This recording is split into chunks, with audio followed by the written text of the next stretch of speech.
आज हम जो टॉपिक पढ़ने वाले हैं वो लगभग जो हमने कल बेंजोइन कंडेंसेशन रिएक्शन पढ़ी थी उसी के जैसा है। बस उसमें आपको क्या करना है, हम जो रिएजेंट यूज़ करेंगे रिएक्टेंट से प्रोडक्ट बनाते वक्त हम जो भी रिएजेंट या जो भी सॉल्ट यूज़ करेंगे उसको अगर आप ध्यान में रखते हैं तो आप इस रिएक्शन को भी इजीली समझ पाएंगे।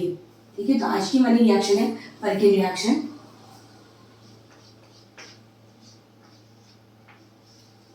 पर्किन रिएक्शन की अगर हम बात करें तो पर्किन रिएक्शन के अंदर जनरली जो हम कंपाउंड लेते हैं वो हमारे पास क्या होता है, एरोमेटिक एल्डिहाइड। एरोमेटिक एल्डिहाइड की रिएक्शन हम क्या करते हैं, एलिफैटिक एसिड एनहाइड्राइड के साथ कराते हैं। हमने क्या बोला, पर्किन रिएक्शन के अंदर हम जो रिएक्टेंट लेंगे वो क्या लेंगे, एरोमेटिक एल्डिहाइड। हमने बेंजोइन कंडेंसेशन में भी किया था एरोमेटिक एल्डिहाइड, वहां पर भी रिएक्शन जो थी एरोमेटिक एल्डिहाइड की फॉर्म में हमने परफॉर्म करवाई थी। यहाँ पर भी हम क्या ले रहे हैं, एरोमेटिक एल्डिहाइड। उस एरोमेटिक एल्डिहाइड क्या होगा, जहाँ पर हमारे क्या एल्डिहाइड के साथ बेंजीन रिंग जुड़ी हुई है उसको हम बोलेंगे एरोमेटिक कंपाउंड। ठीक है, तो एरोमेटिक एल्डिहाइड की रिएक्शन हम क्या करेंगे, यहाँ पर एलिफैटिक एसिड एनहाइड्राइड के साथ करेंगे। एलिफैटिक यानी कि ऐसा कंपाउंड जो सिंगल चेन की फॉर्म में प्रेजेंट होता है उसको हम बोलते हैं एलिफैटिक कंपाउंड। एलिफैटिक कंपाउंड भी कैसा होना चाहिए, एसिड की फॉर्म में होना चाहिए, एसिड एनहाइड्राइड की फॉर्म में। तो जब एरोमेटिक एल्डिहाइड की रिएक्शन हम एलिफैटिक एसिड एनहाइड्राइड के साथ कराएंगे तो हमको जो कंपाउंड मिलेगा वो कंपाउंड हमारे पास होगा सिनेमिक एसिड के डेरिवेटिव। सिनेमिक एसिड के डेरिवेटिव मिलेगा यानी कि अल्फा बीटा एसिड हमें मिलेंगे। अनसैचुरेटेड एसिड का फॉर्मेशन होगा यहाँ पर, और साथ में एसिटिक एसिड जो होगा एज अ बाई प्रोडक्ट हमको मिलता है। लेकिन एक बात यहाँ पर ध्यान रखने लायक ये है कि यहाँ पर हम जो एलिफैटिक एसिड एनहाइड्राइड यूज करेंगे रिएक्टेंट के फॉर्म में उसके अंदर कम से कम 2 अल्फा हाइड्रोजन प्रेजेंट होने चाहिए। अगर अल्फा हाइड्रोजन प्रेजेंट नहीं है तो वो हमारे पास रिएक्टेंट जो है वो पर्किन रिएक्शन शो नहीं करेंगे। क्लियर? तो आप कुछ चीज नोट कर लीजिए, कुछ चीजें मेंशन कर लीजिए यहाँ पर। The condensation reaction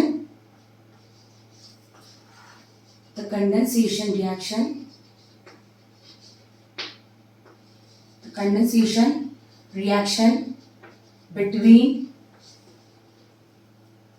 aromatic aldehyde the condensation reaction between aromatic aldehyde and aliphatic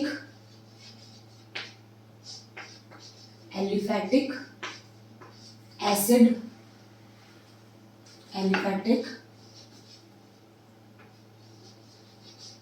anhydride. Anhydride मतलब जहां पर वाटर क्या है, एब्सेंट होगा। ठीक है, उसको हम एनहाइड्रस बोलते हैं। Aliphatic acid anhydride having at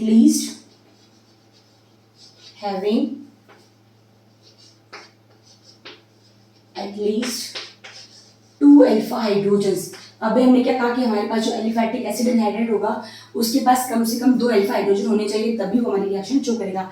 having at least 2 alpha hydrogens. Alpha hydrogens क्या होते हैं हमारे पास, अल्फा हाइड्रोजन क्या होते हैं, हमारे पास जो भी कार्बोनिल कंपाउंड है, जो भी ग्रुप है उसके जस्ट वाले पास वाला जो कार्बन है उससे जो भी हाइड्रोजन अटैच्ड है वो हमारी अल्फा कार्बन होता है, और अल्फा कार्बन से जो हाइड्रोजन अटैच वो हमारी क्या करेंगी, alpha hydrogen कहलाएंगी।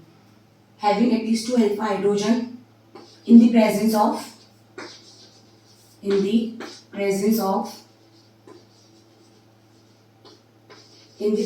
of alkali salt of acid, alkali salt of acid, या फिर आप लिख सकते हैं सोडियम एसीटेट। सोडियम को मैं N से रिप्रेजेंट करूँ, ठीक है, sodium acetate is known as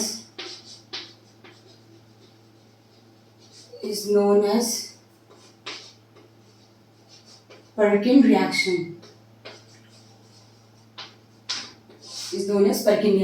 वही एरोमेटिक एल्डिहाइड है उसकी रिएक्शन हमने एलिफैटिक एसिड एनहाइड्राइड के साथ करी। और एलिफैटिक एसिड एनहाइड्राइड हमारे पास कैसा होना चाहिए, उसके पास कम से कम 2 अल्फा हाइड्रोजन प्रेजेंट होनी चाहिए तभी वो रिएक्शन देगा। और यहाँ पर हम जो रिएक्टेंट यूज करेंगे वो क्या है हमारे पास, एल्कलाई सॉल्ट एसिड, जिसको हम सोडियम एसीटेट भी बोलते हैं।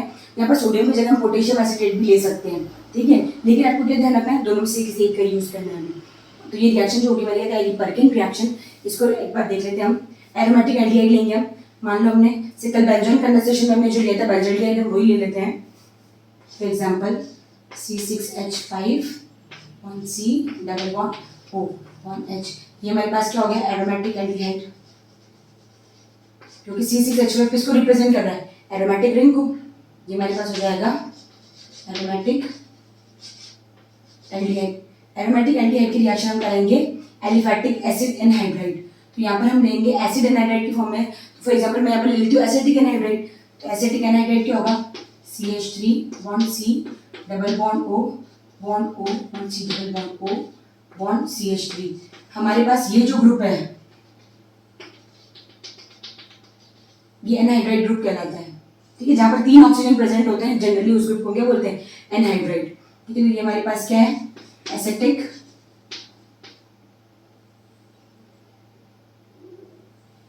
ये हमारे पास क्या है, एसिटिक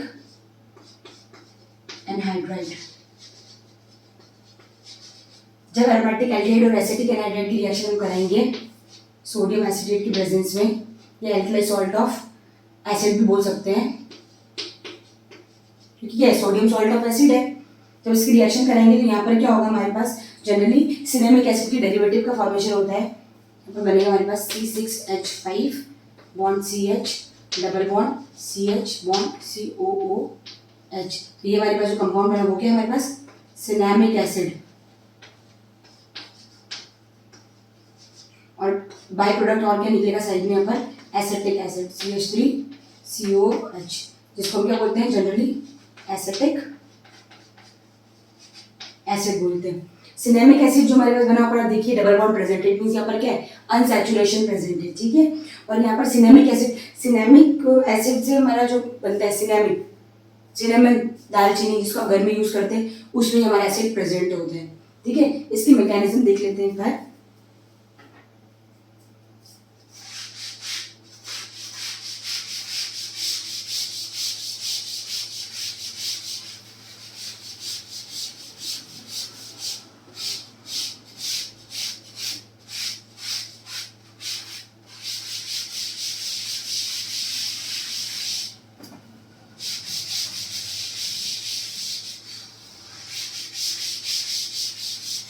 मैकेनिज्म को जब हम समझेंगे तो आपको और ज़्यादा क्लियर हो जाएगा कि कैसे रिएक्शन हो पा रही है। मैकेनिज्म, आइए मैकेनिज्म देखते हैं बार।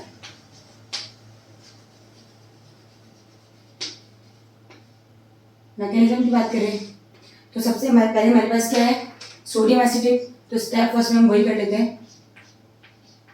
स्टेप 1 में हम क्या करेंगे, सबसे पहले हमारे पास है सोडियम एसिटेट। तो सबसे पहले हम क्या करेंगे, इसी का ब्रेक डाउन करेंगे। यही हम एज ए रिएक्टेंट यूज करें तो इसी का हम ब्रेक डाउन करेंगे। ब्रेक डाउन जब करेंगे तो क्या बन जाएगा, हमें पता है कि Na हमारे पास हमेशा क्या होता है, पॉजिटिव होता है। यहाँ पर क्या बन जाएगा कि ब्रेक करेगा CH3COO negative plus Na positive में क्या करेगा, ब्रेक करेगा। जो हमारे पास CH3CO नेगेटिव बनता है इसको हम बोलते हैं कार्बोक्सिलेट आयन। फिर सेकेंड स्टेप के अंदर क्या होगा, हमारे पास हमने रिएक्शन के अंदर जो रिएक्शन करी थी तो एज ए रिएक्टेंट हमने 2 कंपाउंड लिए थे। एक हमने लिया था एरोमेटिक एल्डिहाइड और दूसरा हमने यहाँ पर कंपाउंड जो लिया था वो था हमारे पास एलिफैटिक एसिड एनहाइड्राइड या एसिटिक एनहाइड्राइड हमने लिया था। तो उसी एसिटिक एनहाइड्राइड को हम लेंगे यहाँ पर। ये कार्बोक्सिलेट आयन है, नेगेटिव वाला है, तो नेगेटिव वाला कहाँ पर अटैक करेगा, हमारे पॉजिटिव वाले कार्बन पर, जहाँ पर हमारे अल्फा हाइड्रोजन प्रेजेंट है। CH3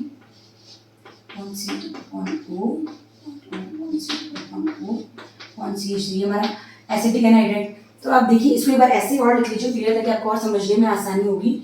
इसको हम ऐसे लिख लेते हैं CH2 बॉन्ड H। इस H को हम अलग से यूज करते हैं। जैसे हमने कहा था यहाँ पर 2 अल्फा हाइड्रोजन प्रेजेंट होनी चाहिए हमारे पास। तो आप देखिए टाइप CO ग्रुप है, फंक्शनल ग्रुप है, इसके जस्ट पास वाला कार्बन अल्फा कार्बन पे आप देख पा रहे होंगे 3 हाइड्रोजन प्रेजेंट है, अल्फा हाइड्रोजन, ठीक है। और इधर भी सेम है।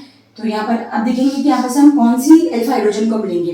तो यहाँ पर तो हमारे पास कार्बोनिल ग्रुप से इधर जाइए तो भी CH3 और इससे इधर जाइए तो भी CH3, यानी आप देख पाएंगे कि इस ऑक्सीजन के इधर भी सेम ग्रुप प्रेजेंट है और इस ऑक्सीजन के इधर भी सेम ग्रुप प्रेजेंट है। सिमिलर ग्रुप प्रेजेंट होने से अभी तो क्या हम किधर भी अटैक करवा सकते हैं, लेकिन अगर मान लो हमारे पास कंपाउंड होता CH3 CH2 C double bond O bond C double bond O bond CH3, अगर ये कंपाउंड होता तो हमें सोचना पड़ता है कि हम किधर रिएक्ट कर रहे हैं। लेकिन अभी हमारे पास कंडीशन क्या है कि हमें तो पता है कि दोनों तरफ हमारे क्या है, similar type of group present है, तो इट मीन्स हम कहीं पर भी अटैक करवा सकते हैं।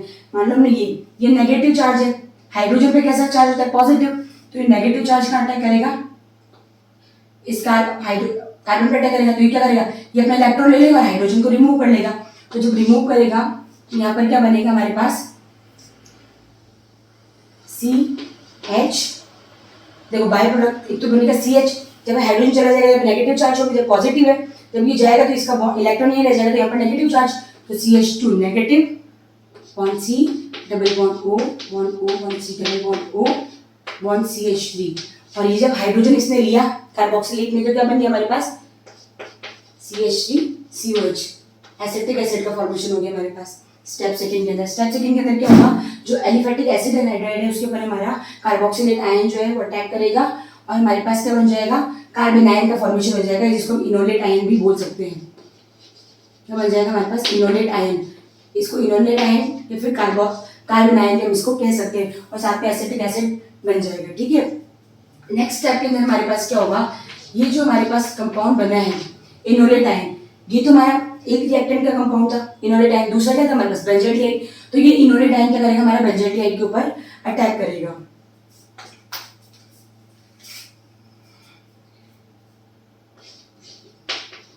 C6H5 C double bond O bond, ये हमारा एरोमेटिक एल्डिहाइड था, इसके ऊपर हमारा इनोलेट आयन रिएक्ट करेगा। इनोलेट आयन क्या है हमारे पास, CH2 negative, bond C double bond O, bond O, bond C double bond O, bond CH3। Clear. अब आप देखिए ये वाला जो इलेक्ट्रोफाइल नेगेटिव चार्ज होगा, ये यहाँ जब अटैक करेगा इस कार्बन के ऊपर, तो जब ये कार्बन के ऊपर अटैक करेगा तो कार्बन के साथ क्या करेगा, बॉन्ड बनाएगा। तो आप देखेंगे 1 2 3 4 5, जैसे कल बेंजोइन कंडेंसेशन का वैसे यहाँ पर 5 बॉन्ड देखने को मिल रहे हैं। जब 5 बॉन्ड्स होंगे तो कार्बन तो हमें पता है कि वैलेंसी कितनी है, 4 है, तो 5 में नेचुरली अगर हम देखें तो कार्बन 5 बॉन्ड से कभी भी एग्जिस्ट नहीं करेगा। तो क्या करेगा, जब ये यहाँ अटैक करेगा तो ये ऑक्सीजन का करेगा, इस वाले इलेक्ट्रॉन को यहाँ ले लेगा। तो आप देखो कंपाउंड क्या बनेगा, C6H5 बॉन्ड C, ये ऑक्सीजन जब इलेक्ट्रॉन लेगा तो उसके ऊपर आ जाएगा negative charge, bond H, bond CH2 जब यहाँ जुड़ेगा तो इसका नेगेटिव चार्ज यहाँ चला जाएगा, बॉन्ड बनाने में चला जाएगा, bond C double bond O, bond O, bond C double bond O, bond CH3। तो आप देखेंगे यहाँ पर ऑलरेडी मैंने 3 जब ऑक्सीजन थे जिसको हम अनहाइड्राइड बोल रहे थे, लेकिन यहाँ पर आप देखेंगे 1 2 3 ऑक्सीजन तो प्रेजेंट है और चौथा ऑक्सीजन क्या है, नेगेटिव चार्ज के साथ प्रेजेंट है। तो इस वाले कंपाउंड को हम बोलते हैं एल्कोक्साइड। ये जो इंटरमीडिएट बना हमारा, जब बेंजोइट के ऊपर हमारा इनोलेट आयन अटैक करता है तो हमारे पास इंटरमीडिएट कंपाउंड बनता है, उसको हम बोलते हैं एल्कोक्साइड। यहाँ पर हमारी किसकी फॉर्मेशन हो गई, एल्कोक्साइड की फॉर्मेशन हो गई। ठीक है, अब नेक्स्ट स्टेप में क्या होगा, ये एल्कोक्साइड जो बना है हमारा, इस एल्कोक्साइड के ऊपर हाइड्रोजन प्रोटॉन का ट्रांसफर होगा। देखो C6H5 bond C O negative, bond H, bond CH2 और C double bond O, bond O, C double bond O, bond CH3। अब यहाँ पर हम क्या करेंगे, एडिशन ऑफ हाइड्रोजन करेंगे, एडिशन ऑफ H+। यहाँ पर हम क्या करते हैं, H+ का एडिशन करवाते हैं। जब H+ का एडिशन करवाएंगे तो H के पास कौन सा चार्ज है, हमारे पास पॉजिटिव चार्ज, और यहाँ पर कौन सा है, नेगेटिव चार्ज। ठीक है, हमने 2 अल्फा हाइड्रोजन की बात की थी, एक हमारा यहाँ यूज आ रहा है, दूसरा हमारा यहाँ यूज आ रहा है।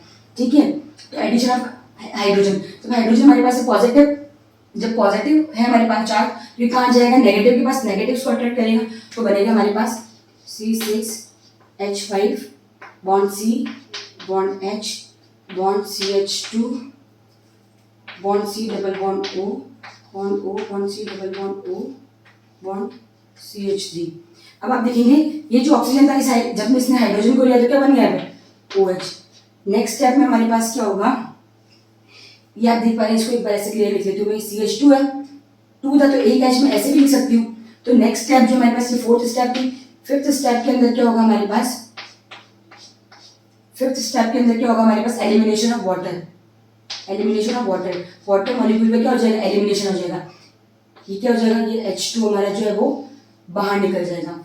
बाहर निकलेगा तो कंपाउंड क्या बनेगा, C6H5 बॉन्ड, ये C के साथ H है तो CH, bond CH, bond C double bond O, bond O, bond C double bond O, bond CH3। अब आप देखेंगे यहाँ से OH वाला गया है, यहाँ से H गया है, तो कार्बन के 1 2 3 4 बॉन्ड, एक यहाँ से गया, 1 2 3 चौथा बॉन्ड यहाँ से गया। तो अभी आप कार्बन के देखो यहाँ पर एक हाइड्रोजन के साथ है, दूसरा इस कार्बन के साथ और तीसरा इस कार्बन के साथ, तो एक कम है यहाँ पर, और यहाँ पर भी क्या एक बॉन्ड कम है, तो यहाँ पर क्या जाएगा डबल बॉन्ड। ठीक है, तो ये हमारे पास जो बना 3 ऑक्सीजन वाले के लिए हमारे पास क्या बन गया एनहाइड्राइड। हमारे पास क्या बन गया एनहाइड्राइड बन गया। और नेक्स्ट स्टेप के अंदर क्या होगा, 6th स्टेप के अंदर क्या होगा हमारे पास, 6th स्टेप में जनरली हमारे क्या होगा, हमारे वाटर का हम क्या करेंगे, वाटर इसके अंदर वाटर डालेंगे हम, तो एडिशन ऑफ वाटर होगा इसके अंदर प्लस H2O। आप ऐसा लिख लीजिए इसको प्लस H2O। तो जब वाटर ऐड कराएंगे तो क्या होगा, ये एसिड HOH ऐसे हो जाएगा। तो कंपाउंड क्या बनेगा हमारे पास C6H5 bond CH double bond CH bond C double bond O, bond O तो हमारे साथ था ही, यहाँ से हमने H डाला तो क्या आ गया COH। तो ये हमारे पास क्या बन गया सिनेमिक एसिड, और प्लस में क्या बन गया CH3COOH एसिटिक एसिड।